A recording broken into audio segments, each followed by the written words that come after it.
Hello students, welcome to our BMT classes channel. Students, आज के इस वीडियो में हम क्लास 11 के चैप्टर नंबर 3 जो कि फिजिक्स की है, हम उसके एनसीईआरटी एक्सरसाइज को सॉल्व करेंगे और साथ साथ में उसके एग्जांपल्स के कॉन्सेप्ट को भी समझते चलेंगे ताकि जो हमें एग्जाम के पॉइंट ऑफ व्यू से कोई दिक्कत ना हो। और जैसे कि मैं इस एनसीईआरटी एक्सरसाइज को सॉल्व करने से पहले मैं आपको बता देना चाहता हूँ कि जो एनसीईआरटी एक्सरसाइज जो होती है वो हमें कॉन्सेप्ट को बिल्डअप करने के लिए काफ़ी इंपॉर्टेंट होती है, क्योंकि हम मैक्सिमम थ्योरी तो पढ़ लेते हैं फिजिक्स की, बट उनको किस कॉन्सेप्ट के थ्रू उन्हें यूज़ करना है, क्या कॉन्सेप्ट उन थ्योरी का किस तरीके से यूज़ करना है, जब तक हम उस एनसीईआरटी को सॉल्व नहीं करेंगे तब तक उसे कॉन्सेप्ट को समझ नहीं पाएंगे काफ़ी बेटर वे से। क्योंकि जो एनसीईआरटी के जो क्वेश्चन होते हैं काफ़ी बेसिक्स होते हैं, जो कि हमारी बेसिक्स को बनाने में काफ़ी हेल्पफुल होते हैं। इसलिए मैं आपको एडवाइस देता हूँ कि जब भी आप किसी रेफरेंस बुक को करने से पहले आप पहले एनसीईआरटी के क्वेश्चनों को जरूर फॉलो करें, क्योंकि एनसीईआरटी क्वेश्चन काफ़ी बेसिक्स होते हैं, आपको बेस बनाने में काफ़ी हेल्पफुल होते हैं। तो मैं आपको यही कहता हूँ कि आप पहले एनसीईआरटी क्वेश्चन सॉल्व किया गया। अब एनसीईआरटी क्वेश्चन को सॉल्व करते हैं। ये देखिए, बिना टाइम को वेस्ट करते हुए आइए देखिए फर्स्ट क्वेश्चन में एनसीईआरटी में क्या बोला हुआ है, जो कि चैप्टर नंबर 3 की 3.1 एक्सरसाइज है। 3.1 मतलब कि फर्स्ट क्वेश्चन है ये चैप्टर नंबर 3 का फिजिक्स का। देखिए फर्स्ट क्वेश्चन में क्या बोला हुआ है, हम पढ़ लेते हैं पहले। क्वेश्चन नंबर 1 में क्या बोला हुआ है, in which of the following examples of motions, हमें कुछ एग्जांपल्स दिए हुए हैं। यहाँ पे देखिए, जैसा कि पढ़ के पता लगता है कि हमें कुछ मोशन के कुछ एग्जांपल्स दिए हुए हैं, हमें मोशन के कुछ एग्जांपल्स दिए हैं और बोला हुआ है can the body be considered approximately A point object. हमें कुछ मोशन के एग्जांपल देकर इन्होंने कहा है कि किस एग्जांपल्स में हम कह सकते हैं कि एक बॉडी जो है वो उसको हम पॉइंट ऑब्जेक्ट मान सकते हैं। मतलब कि जब कोई बॉडी मूव करती है तो कब उसे हम एक पॉइंट ऑब्जेक्ट मान सकते हैं। तो यहाँ पर आपको बेसिकली दो टर्म पता होनी चाहिए, पॉइंट ऑब्जेक्ट क्या होती है और मोशन क्या होता है, क्योंकि चैप्टर मोशन, क्योंकि नाम ही चैप्टर का मोशन इन स्ट्रेट लाइन है, तो आपके बारे में मोशन के बारे में पता होना चाहिए। तो यहाँ पर पहले कुछ एग्जाम्पल्स दे रखे हैं, उसको एग्जाम्पल्स में 4 एग्जाम्पल दे रखे हैं। क्वेश्चन फर्स्ट में उससे बोला गया है कि किस मोशन को हम एक पॉइंट ऑब्जेक्ट मान सकते हैं, कब एक बॉडी को जब वो मोशन में है उसे पॉइंट ऑब्जेक्ट मान सकते हैं। तो पहले मैं आपको मोशन बता देता हूँ कि कीवर्ड जो इसके मोशन क्या होते हैं, पॉइंट ऑब्जेक्ट क्या होते हैं। उसके बाद मैं एनसीईआरटी के कुछ इसके क्वेश्चन नंबर 1 में जो बोले गए हैं उनके एग्जाम्पल्स को करवाऊंगा। तो आइए एग्जाम्पल में समझते हैं मोशन क्या होता है। मैं आपसे सिंपल क्वेश्चन पुट अप करता हूँ, मोशन क्या होता है। देखिए मोशन क्या होता है, अब मोशन को समझाता हूँ पहले मैं। देखिए मोशन को पहले तो वो चीज़ होती है कि मैक्सिमम लोगों से आप पूछा जाए मोशन होता क्या है, तो मोशन लोगों का यही होता है कि मैक्सिमम बच्चे डिफाइन नहीं कर पाते हैं कि मोशन होता क्या एक्यूरेट में। मोशन चीज़ जो होती है, आप वो मैं बताएंगे बच्चे, मूवमेंट। जब कोई बॉडी मूवमेंट करे तो वो चीज़ मोशन में है, बट ये इसकी एक्यूरेट डेफिनेशन नहीं है। इसकी एक्यूरेट डेफिनेशन जो होती है मोशन की, वो होती है जब कोई ऑब्जेक्ट, मान लीजिए कोई यहाँ पर्सन है, वो यहाँ खड़ा है और वो यहाँ से अपनी पोजीशन को चेंज करते हुए यहाँ से 2 किलोमीटर डिस्टेंस कवर करने के बाद मान लीजिए वो यहाँ पहुँच गया। तो इसकी मैं बता रहा हूँ मोशन, देख समझिए। जब कोई ऑब्जेक्ट अपने पोजीशन में चेंजमेंट तब लाता है, टाइम के साथ साथ, टाइम बीतने के साथ साथ अपनी पोजीशन में चेंज लाता है, तब कह सकते हैं कि वो ऑब्जेक्ट मोशन में है। मोशन में तभी कह सकते हैं जब कोई ऑब्जेक्ट टाइम बीतने के साथ साथ अपनी पोजीशन में चेंज लाता है। सिंपल सी बात, ये पर्सन पहले यहाँ पे होगा, अगर ये यहाँ से यहाँ गया तो इसने 2 किलोमीटर डिस्टेंस कवर किया।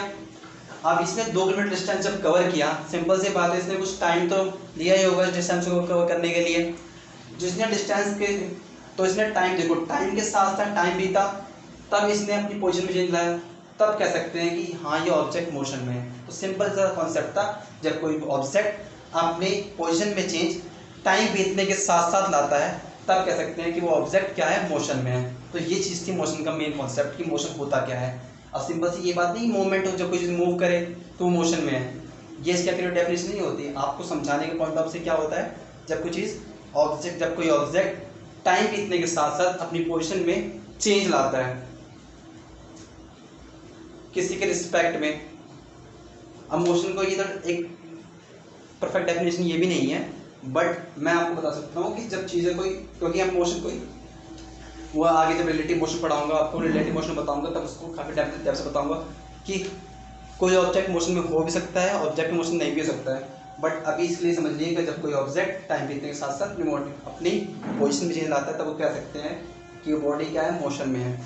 ठीक है, आइए अब नेक्स्ट कॉन्सेप्ट रखते हैं, पॉइंट ऑब्जेक्ट क्या होता है, क्योंकि पॉइंट ऑब्जेक्ट से ये सबसे समझना जरूरी है, क्योंकि हम क्वेश्चन इसकी बेसिस करने वाले हैं। देखिए पॉइंट ऑब्जेक्ट क्या होता है, पॉइंट ऑब्जेक्ट समझते हैं, पॉइंट ऑब्जेक्ट क्या होता है स्टूडेंट्स। अब समझिए पॉइंट ऑब्जेक्ट क्या होता है। पॉइंट ऑब्जेक्ट क्या होता है, तो आइए समझते हैं। जब मान लीजिए कोई आदमी है, बड़े सिंपल सी स्टोरी समझाता हूँ। मान लीजिए यहाँ पे कोई आदमी है, वो खड़ा है, अब यहाँ पर एक बस खड़ी है। सिंपल सी बात है, एक आदमी जो है बस के पास खड़ा है। अब बस का टाइम हुआ, बस से उतरा, वो बस से आदमी उतरा और फाइनली अपनी जगह पे बैठ गया, मतलब कि यहाँ पर रुका, खड़ा हो गया। अब बस का जैसे टाइम हुआ, वो बस अपनी पोजीशन को चेंज करने के बाद मतलब कि वो इस जगह को छोड़कर वो आगे भी चली गई बस। तो बस जो है स्टार्टिंग में तो आदमी के लिए बस काफ़ी बड़ी से मानो, मतलब कि काफ़ी हाइट में बड़ी होगी, बट अब ये बस जैसे ही आगे मोशन करेगी, मतलब कि ये जो बस जो है काफ़ी दूर चली जाएगी आदमी से। तो आदमी को तो जैसे स्टार्टिंग में तो बस बड़ी दिख रही थी, लेकिन जैसे जैसे ये इंसान इस पर्सन से दूर जाती चली जाएगी, तो ये ऑब्जेक्ट जो ये बस है वो एक पॉइंट ऑब्जेक्ट के रूप में उसे दिखाई देगी। मतलब कि वो काफ़ी कुछ देर बाद वो कितनी दूर हो जाएगी ऑब्जेक्ट से कि वो जो बस जो है पॉइंट की फॉर्म में दिखाई देगी। तब ये आदमी कह सकता है कि ये ऑब्जेक्ट क्या है, पॉइंट ऑब्जेक्ट है। कब, जब ये बस आदमी से काफ़ी दूर हो और वो बस जो है उसको एक पॉइंट की फॉर्म में दिखाई दे, मतलब कि काफ़ी छोटी दिखाई दे। सिंपल सी बात है, अगर कोई ऑब्जेक्ट हमसे काफ़ी दूर होता है तो हमें एक चीज़ किस फॉर्म में दिखाई देती है, एक पॉइंट ऑब्जेक्ट की फॉर्म में दिखाई देती है। तब हम कह सकते हैं कि ये जो है इसके लिए, इस आदमी के लिए बस क्या एक पॉइंट ऑब्जेक्ट का काम करेगी। क्यों? क्योंकि इससे काफ़ी दूर है और इसको किसकी फॉर्म में दिखाई देगी, पॉइंट ऑब्जेक्ट की फॉर्म में दिखाई देगी। तब कह सकते हैं पॉइंट ऑब्जेक्ट है। तो ये कॉन्सेप्ट था पॉइंट ऑब्जेक्ट का। अब हम कुछ एग्जाम्पल्स के भी समझेंगे कि किस तरह के कब हम समझ सकते हैं कि कोई पॉइंट ऑब्जेक्ट है या नहीं है। हमें कुछ एग्जाम्पल्स के थ्रू समझेंगे। 4 एग्जाम्पल दिए हुए हैं एनसीईआरटी में, ताकि हम पॉइंट ऑब्जेक्ट के कॉन्सेप्ट को अच्छे समझ सकें। अभी तो मैंने आपको बता दिया पॉइंट ऑब्जेक्ट होता क्या है, आपको एग्जाम्पल्स में अब अच्छे समझाऊंगा। देखिए पहला एग्जाम्पल देखते हैं। देखिए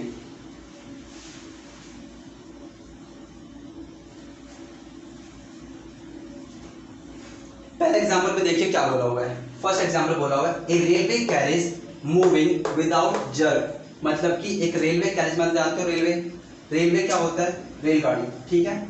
उस रेलवे कैरेज मतलब कि उसमें रेल कैरेज किसे कहते हैं, जब रेलवे में जो डिब्बा होता है जिसमें आप सामान रखते हो ना, लगेज सामान रखा जाता है, उसे कहते हैं रेलवे कैरेज, ठीक है। रेलवे के अंदर एक डिब्बा होता है उसे कहते हैं, मान लीजिए रेलवे ही है, ठीक है। अब इस रेलवे के अंदर जो है रेलवे कैरेज जो है मूविंग, कंटिन्यू मूव कर रहा है विदाउट जर्क मतलब होता है झटका। मतलब कि जब भी कोई, सिंपल सी बात है, जब कोई ऑब्जेक्ट मूव करता है तो आपस में थोड़े चीज़ें अप एंड डाउन तो होती है ना। तो उसने बोला हुआ है कि एक रेलवे कैरेज जो है वो मूव कर रहा है बिना झटके के बिटवीन 2 स्टेशन। वो एक रेलगाड़ी है, वो एक स्टेशन से दूसरे स्टेशन पे जा रही है बिना किसी झटके के, वो यहाँ से यहाँ पहुँच जा रही है। तो देखिए, तो यहाँ पे इसे बोला हुआ है, क्या इस टाइम पर हम इस रेलवे कैरेज को एक पॉइंट ऑब्जेक्ट कंसीडर कर सकते हैं या नहीं कर सकते, ये हमसे क्वेश्चन पुट अप किया गया है। तो पहली बात आप ये बताइए, जब ये ऑब्जेक्ट, सिंपल से बात पहले ये आप समझिए, आप जब कोई रेलवे चली कहाँ से, एक स्टेशन से दूसरे स्टेशन में जा रही है। जब ये रेलवे इस स्टेशन से दूर जाएगी तो जब यहाँ पहुँचेगी तो सिंपल सी बात है, 2 स्टेशन इतने पास तो नहीं होते कि मान लीजिए ये यहाँ पर है, 2 किलोमीटर डिस्टेंस पे स्टेशन हो। कम से कम डिस्टेंस तो कोई हार्ड एंड फास्ट रूल तो नहीं, लेकिन स्टेशन के बीच में कम से कम 2-3 किलोमीटर डिस्टेंस होता है, 3 से 4 किलोमीटर डिस्टेंस, ठीक है। तो मैं कह सकता हूँ कि यहाँ पर जब ये रेलवे कैरेज, मतलब कि रेलवे का जो सामान है, रेलवे ही है, ये यहाँ से कंटिन्यू यहाँ मूव करेगी, तो यहाँ पे जो स्टेशन के लिए, स्टेशन से ये यहाँ जिस स्टेशन पे जो भी चीज़ है, ये रेलवे जो है यहाँ से देखी जाएगी। जब ये रेल यहाँ से यहाँ जाएगी तो स्टेशन पे जो स्टेशन की चीज़ें होंगी वो उसके लिए काफ़ी पॉइंट ऑब्जेक्ट होंगी। मान लीजिए यहाँ से चीज़ें यहाँ गई, तो जब ये इससे काफ़ी दूर चली जाएगी तो इसके लिए पॉइंट ऑब्जेक्ट का काम करेगी। कोई जब रेलवे पास होगी काफ़ी बड़ी दिखाई देगी। जैसे जैसे दूर जाएगी रेलवे स्टेशन फर्स्ट स्टेशन से, पहले स्टेशन से, तो ये काफ़ी छोटी होती चली जाएगी। तो यहाँ पर ये क्या है, रेलवे के एक पॉइंट ऑब्जेक्ट कह सकते हैं, क्योंकि ये डिस्टेंस करने तौर पर ज़्यादा, क्योंकि जब ये फर्स्ट स्टेशन से दूसरे स्टेशन जाएगी तो ये डिस्टेंस ज़्यादा कवर करेगी। तो फाइनली हम इसे कह सकते हैं कि ये इस एग्जाम्पल में क्या है, पॉइंट ऑब्जेक्ट है। क्यों? क्योंकि इसका साइज काफ़ी छोटा हो जाएगा ज़्यादा डिस्टेंस कवर करने के बाद।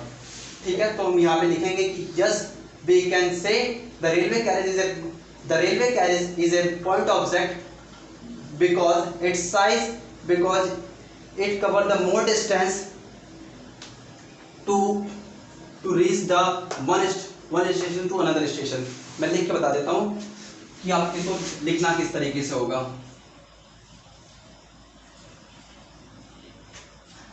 देखिए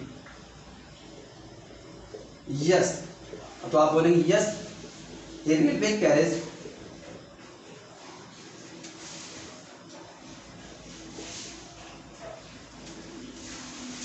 carriage can be considered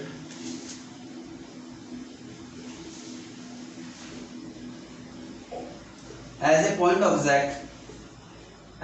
object because क्योंकि the distance between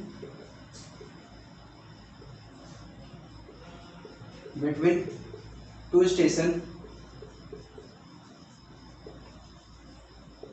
is not comparable, मतलब कि आप इसे जो इन दोनों के दो रेलवे स्टेशन के बीच में जो डिस्टेंस होता है वो काफ़ी ज़्यादा होता है। तो सिंपल सी बात है, रेलवे स्टेशन डिस्टेंस ज़्यादा होता है रेलवे को, तो रेलवे स्टेशन पे जब रेलवे फर्स्ट स्टेशन से दूसरे स्टेशन पे जाएगी तो उसे ज़्यादा डिस्टेंस कवर करना पड़ेगा। तो फर्स्ट स्टेशन से जब वो देखेगी, मान लीजिए फर्स्ट स्टेशन से दूसरा, जब पहले स्टेशन से दूसरे स्टेशन को देखेगी तो उसके लिए तो एक पॉइंट ऑब्जेक्ट का काम करेगी ना, क्योंकि जो रेलवे कैरेज है जब वो स्टेशन को देखेगी तो काफ़ी छोटा दिखाई देगी उसको। जैसे लेकिन वो बात अलग है, जब वो पास के आएगी काफ़ी तो वो उसके लिए धीरे धीरे बड़ा होता चला जाएगा, लेकिन स्टार्टिंग पॉइंट में तो वो उसके लिए एक पॉइंट ऑब्जेक्ट होगा क्योंकि वो काफ़ी दूर है। तो सिंपल सी बात है, रेलवे कैरेज से अगर देखा जाए तो ये काफ़ी छोटा दिखाई देगा, तो डिस्टेंस ज़्यादा है ना, इसलिए। तो आप बोल रहे हो यस एक railway carriage can be considered as a point object because the distance between the two station is not comparable. ठीक है, क्योंकि जो डिस्टेंस वो काफ़ी ज़्यादा है जो कि इसको पॉइंट ऑब्जेक्ट बना देगा। ठीक है, क्योंकि पॉइंट ऑब्जेक्ट बनता क्या है, जब कोई चीज़ हमसे काफ़ी ज़्यादा दूर हो जाती है तो हमें पॉइंट के फॉर्म में दिखाई देने लग जाती है। तो हाँ, तो आप यहाँ पे आपका आंसर यस होगा। इस तरीके से पहला क्वेश्चन आपका कंप्लीट हुआ। अब बी पार्ट देखते हैं, बी पार्ट में देखिए क्या बोला गया है।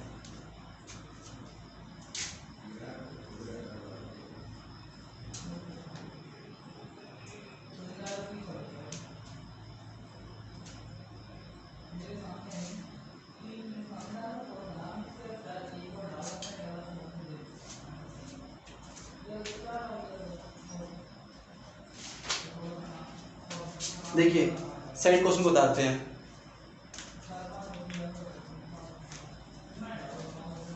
देखिए सेकंड क्वेश्चन बताते हैं। तो सेकंड क्वेश्चन में क्या बोला हुआ है, ए मंकी, मैं क्वेश्चन बता देता हूँ। क्वेश्चन सिंपल से बात है, मुझे भी देखना पड़ता है क्वेश्चन में लिखे क्या गया, तभी तो मैं आपको एक्सप्लेन कर पाऊंगा। क्वेश्चन बोला क्या गया है, एक monkey sitting on top of a man cycling smoothly on a separate track.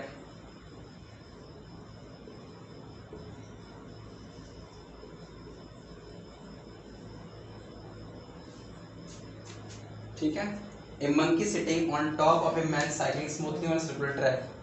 देखिए इसमें क्या बोला, पहले समझा देता हूँ। इसमें क्या बोला गया है आपको, एक मंकी है वो कि देखिए इसमें एक मंकी है, पहली बात इसमें मंकी दिया गया है आपको, और उसे बोला गया कि वो मंकी जो बैठा हुआ है sitting on top of a man, मतलब कि वो एक आदमी के ऊपर बैठा हुआ है, और वो आदमी कर क्या रहा है, साइकिलिंग कर रहा है, मतलब कि साइकिल चला रहा है।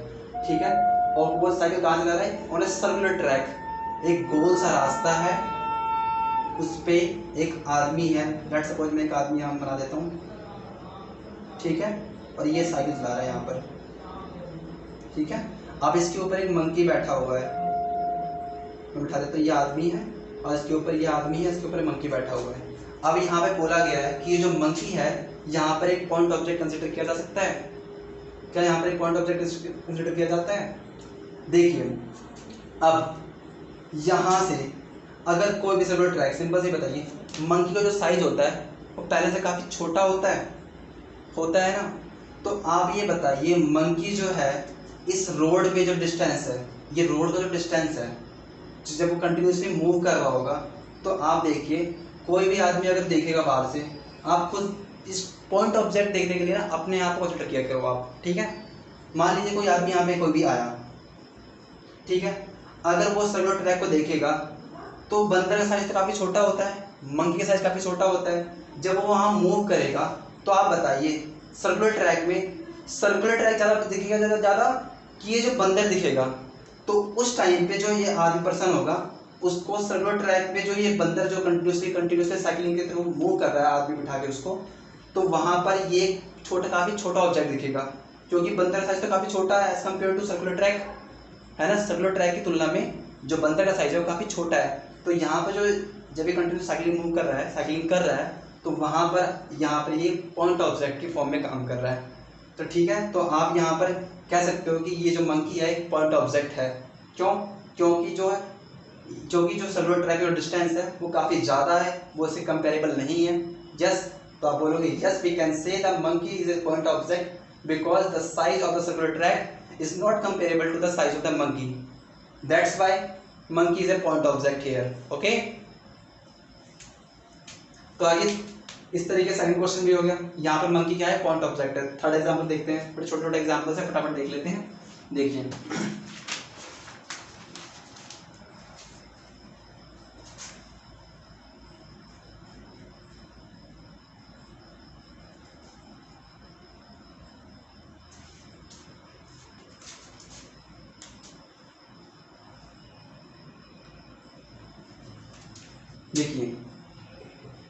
स्पिनिंग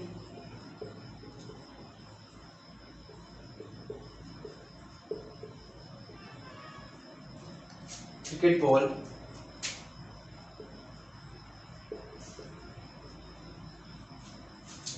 that turns sharply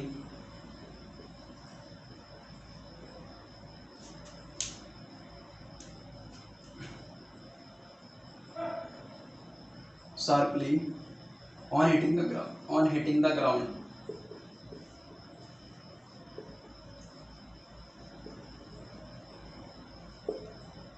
ठीक है, मैंने क्वेश्चन उतार लिया। देखिए अब क्वेश्चन में यही था। देखिए spinning cricket ball that turns sharply on hitting the ground, आपने कभी देख, सिंपल सी बात है, सब लोग जो क्रिकेट तो खेला ही होगा। अब यहाँ पे क्या बोला है? एक क्रिकेट बॉल है, ठीक है, और वो क्या कर रही है? स्पिन कर रही है। स्पिन मतलब जानते हैं? बॉल का घूमना। स्पिन सिंपल सी बात है, जब हम बॉलर जो है बॉल फेंकता है तो वहाँ पर जो बॉल काफ़ी मूवमेंट करती है तो उसे कहते हैं स्पिनिंग करना। मतलब कि कंटिन्यूसली जैसे कोई बॉल घूमती है ना, उसे कहते हैं स्पिनिंग करना। Spinning cricket ball that turns sharply, मान लीजिए लेट्स सपोज यहाँ पर एक बैट्समैन है और यहाँ पे एक बॉलर है।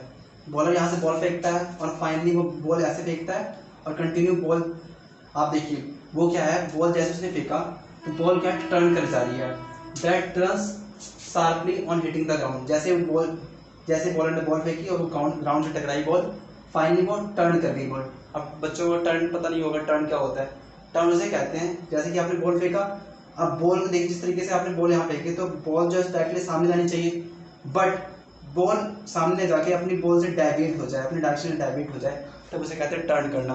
तो फाइनली इसकी जो रियल डायरेक्शन थी वो डायरेक्शन को फॉलो ना करके वो अन्य डायरेक्शन की तरफ फॉलो कर रही है। तो फाइनली यहाँ कह सकते हैं कि जो बॉल है यहाँ टर्न हो गई है। अब इसने बोला है कि इस बॉल को क्या इस जो टाइप से मोशन कर रही है तो क्या कह सकते हैं ये पॉइंट ऑब्जेक्ट है। तो यहाँ पर हमें क्वेश्चन पुट अप किया गया है। तो आप खुद देखिए, जो इस टाइम पे जो मोशन कर रही है यहाँ से यहाँ ऑब्जेक्ट कर रही है, तो यहाँ इसको बॉल का पॉइंट ऑब्जेक्ट मान सकते हैं? आप बताइए, ये जो जिसमें बॉल फेंकते हैं उसके लंबाई चौड़ाई कितनी होती है? 22 यार्ड होती है, मतलब 22 गज, के आसपास, ठीक है।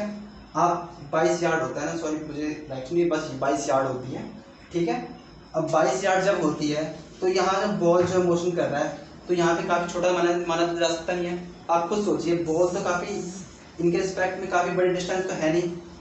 अगर मैं पूछता ग्राउंड के रिस्पेक्ट में, मतलब कि पूरा प्ले ग्राउंड है उसके रिस्पेक्ट में पूछा तब पॉइंट ऑफ मान सकते थे। बट यहाँ तो एक पिच है ना, बॉल फेंकेंगे कहाँ, बॉल तो हम यहाँ फेंक रहे हैं ना, टर्न तो सिर्फ इसी एरिया में हो रही है ना, ये एरिया तो वहाँ पे छोटा है, ये तो एरिया तो इस एरिया को तुलना कर सकते हैं, यहाँ तक पॉइंट ऑब्जेक्ट नहीं होगी। बट अगर मान लो कोई एक बड़ा सा प्लेग्राउंड है और यहाँ फील्डर खड़ा है, फील्डर के लिए पॉइंट ऑब्जेक्ट हो सकती है। बट ये जो यहाँ पर जो बैट्समैन बॉलर है उनके लिए पॉइंट ऑब्जेक्ट नहीं है, क्योंकि ये उनके लिए एक वो उनको कंसिडर कर सकते हैं कि ये ऑब्जेक्ट है, पॉइंट ऑब्जेक्ट नहीं दिखेगा क्योंकि ये इसके काफ़ी पास है, क्लोज है।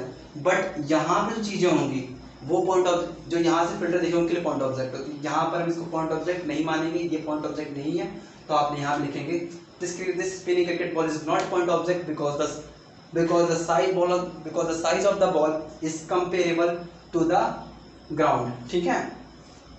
तो आपको यहाँ से लिखना था, इस तरीके से आप इस क्वेश्चन को सॉल्व कर सकते हैं। अब लास्ट क्वेश्चन बचा हुआ है डी पार्ट इसका, उसको मैं क्लियर कर देता हूँ उनको।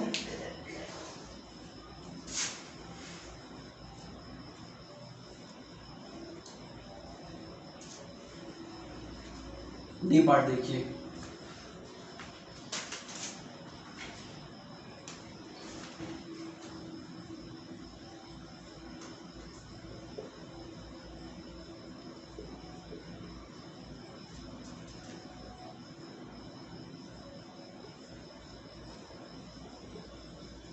tumbling beaker that has slipped off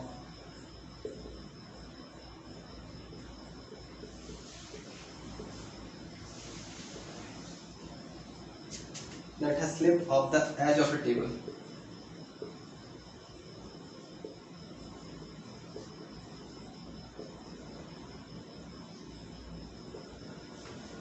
देखिए इसमें क्या बोला हुआ है, आपके पास एक बीकर दे रखा हुआ है, उस बीकर में क्या है दैट स्लिप्ड ऑफ, वो बीकर जो है सपोज यहाँ पर एक बीकर दिया हुआ है, दैट स्लिप्ड ऑफ, वो फिसल गया है the edge of a table, एक टेबल है उस टेबल के ऊपर से बीकर जो फिसल गया है।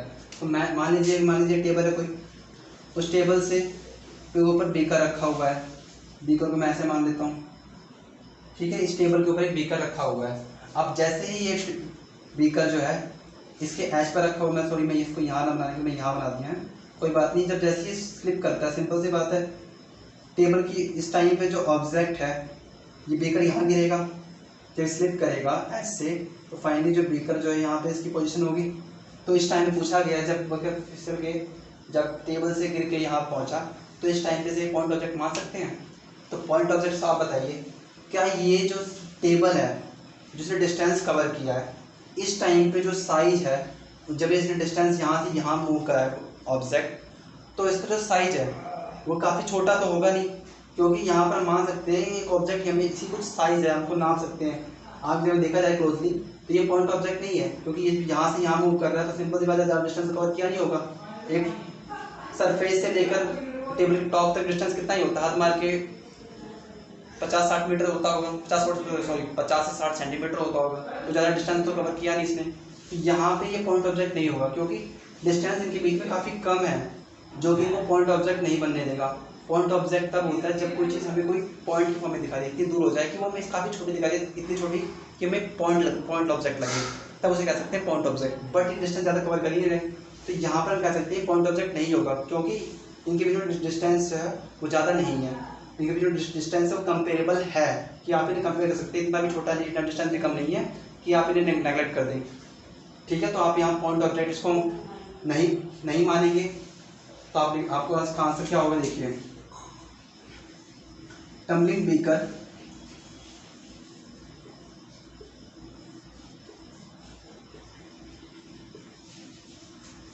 Can be considered as a point object